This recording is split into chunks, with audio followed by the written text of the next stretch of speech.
ಇವತ್ತು ಬೆಳಗಾವಿ ನಗರದಲ್ಲಿ ಕರ್ನಾಟಕ ದಲಿತ ಸಂಘರ್ಷ ಸಮಿತಿ ಹಾಗೂ ಜೆಬಿಎಂ ಯುವಕ ಮಂಡಳಿ ವತಿಯಿಂದ ಈ ಒಂದು ಕ್ರಿಕೆಟ್ ಪಂದ್ಯಾವಳಿಯನ್ನು ಇವತ್ತು ಹಮ್ಮಿಕೊಂಡಿದ್ದಾರೆ.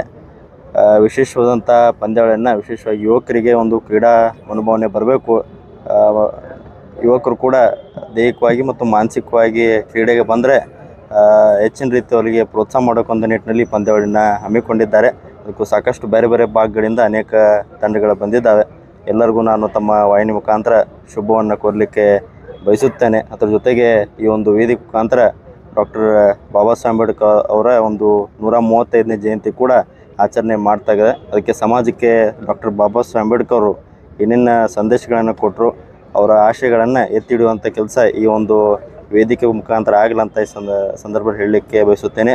ಅವರು ಏನು ತಮ್ಮ ಜೀವನದಲ್ಲಿ ಸಂಘರ್ಷವನ್ನು ಮಾಡಿದರು, ಏನೇನು ನಮ್ಮ ದೇಶಕ್ಕೆ ಸಮಾಜಕ್ಕೆ ಸಂದೇಶವನ್ನು ಕೊಟ್ಟರು, ಅದನ್ನೆಲ್ಲ ಮುಂದಿನ ಪೀಳಿಗೆಗೆ ಯುವಕರಿಗೆ ತಿಳಿಸುವಂಥ ಕಾರ್ಯ ಈ ಒಂದು ಮುಖಾಂತರ ಆಗಲಂತ ನಾನು ಬಯಸುತ್ತೇನೆ. ಇಂಥ ಒಂದು ಕ್ರಿಕೆಟ್ ಪಂದ್ಯಾವಳಿಯನ್ನು ಇನ್ನೂ ಒಳ್ಳೆ ಮಟ್ಟದಲ್ಲಿ ಬೆಳಗಾವಿ ನಗರದಲ್ಲಿ ಆಗಿ ಇನ್ನೂ ಎತ್ತರ ಮಟ್ಟಕ್ಕೆ ಎಲ್ಲರೂ ಬೆಳೀಲಿ ಅಂತ ನಾನು ಸದಾ ಶುಭವನ್ನು ಕೋರುತ್ತೇನೆ. ಬಾಬಾ ಸಾಹೇಬ್ ಅಂಬೇಡ್ಕರ್ ಅವ್ರದ್ದು 135ನೇ ಜಯಂತಿ ಉತ್ಸವದಲ್ಲಿ ನಮ್ಮದು ಯುವಕರು ಸ್ಪೆಷಲಿ ರಾಯಗೌಡ ಅವರು ಅದಾರು, ಸಿದ್ದರಾಮಯ್ಯ ಅವರು ಅದಾರು, ಅವರು ಎಲ್ಲ ಒಂದು ಒಳ್ಳೆ ಟೂರ್ನಮೆಂಟ್ ಆಯೋಜಿತ ಮಾಡಿದ್ದಾರೆ.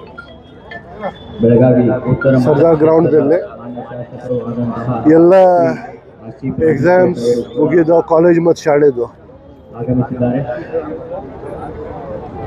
ಮಕ್ಕಳು ಎಲ್ಲರೂ ಸ್ಟೂಡೆಂಟ್ಸ್ ಮೊಬೈಲ್ಸ್ ಟಿವೀಸ್ ಬಿಟ್ಟು ಗ್ರೌಂಡ್ಗೆ ಬರಬೇಕು, ಆಡಬೇಕು, ಎಲ್ಲರ ಜೊತೆ ಸಂಪರ್ಕ ಇರಬೇಕು, ಎಲ್ಲರ ಜೊತೆ ಒಕ್ಕಟ್ಟಾಗಬೇಕು.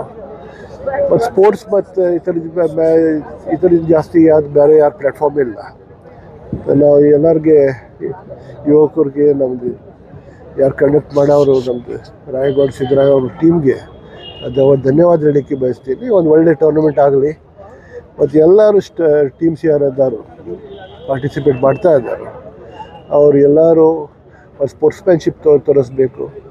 ಇದೆಲ್ಲ ನಮ್ಮ ನೇತೃತ್ವ ನಮ್ಮದು ಮಲ್ಲೇಶ್ ಚೌಗಲೆ ಅವರ ಅಧ್ಯಕ್ಷರು ಮತ್ತು ಬಾಬೂಜಿ ಅವರು ಮಾಡಕತ್ತಾರು. ಎಲ್ಲ ಕೂಡ ಒಕ್ಕಟ್ಟಾಗಿ ಇದು ಒಳ್ಳೆ ಟೂರ್ನಮೆಂಟ್ ಆಗ್ತಾಯಿದೆ. ಧನ್ಯವಾದ. ಒಂದು 45 ಟೀಮ್ ಅದಾರು, ಒಳ್ಳೆಯಿಂದ ಅವ್ರ ಸಿಟಿದಾದರು, ಹೊರಗಿಂದ ಅದಾರು. ಒಂದು ಒಳ್ಳೆ ಟೂರ್ನಮೆಂಟ್ ಆಗ್ತಾಯಿದೆ.